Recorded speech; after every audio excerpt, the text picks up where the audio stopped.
On the 576th day of the war in Ukraine, the fighting was concentrated in these areas. The Ukrainian army continues to strike and cause damage to Russia's Black Sea fleet. Just a few days after the attacks on the Russian Navy, carried out by naval drones and Storm Shadow missiles, which destroyed and damaged several ships and submarines, this time the Ukrainian army decided to attack the headquarters of the Black Sea fleet in Sevastopol, Crimea.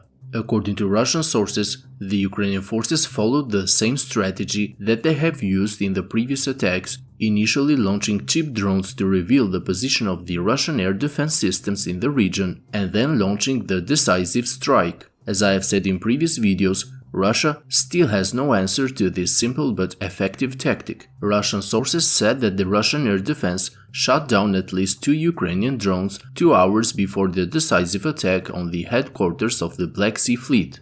After that, Ukraine's Su-24M bombers launched several Storm Shadows and Scalp-AG cruise missiles targeting the command of the Russian fleet in Sevastopol.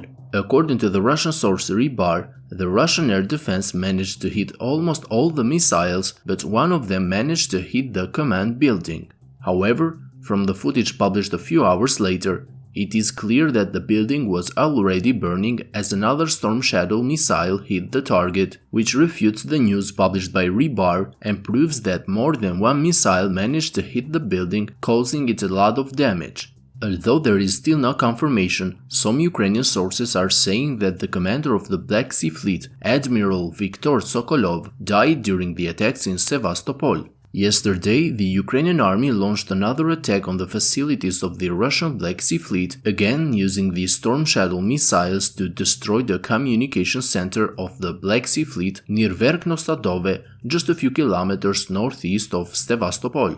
With long-range cruise missiles, such as the Storm Shadow and Scalp-AG, the Ukrainian army has managed to cause great damage to the Russian fleet as well as other Russian military facilities in the Crimean Peninsula. And speaking of long-range missiles, today it was confirmed that the United States will provide ATACMS guided ballistic missiles to Ukraine. Today, President Biden informed his colleague Zelensky that the United States are ready to send a small number of these long-range missiles.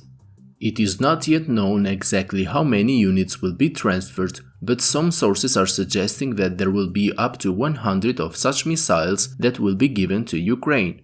On the other hand, many sources are saying that Ukraine will receive the cluster and warhead version, meaning that these missiles will not be capable to destroy major objectives such as the Crimean Bridge, so they will most likely be used against the Russian airfields and air defense systems that are within their range of 300 kilometers.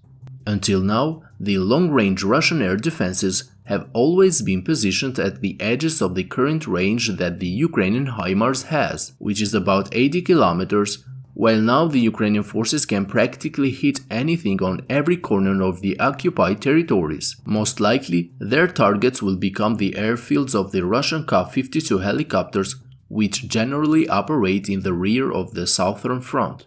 The use of ATACMS will further weaken the Russian air defense in Crimea, and this is when another monster comes into play. The transfer of ATACMS surely paves the way for the transfer of the Swedish-German Taurus cruise missiles to Ukraine, which not only have a longer range than the Storm Shadow missiles, but are also more effective in penetrating major targets such as the Crimean Bridge, which remains the main objective that the Ukrainian forces would very much like to destroy, since it is the key point for the supply lines of the Russian army on the southern front. Friends, if you like my daily updates, I kindly ask you to hit the like and subscribe buttons, as this will greatly help the channel to reach a wider audience.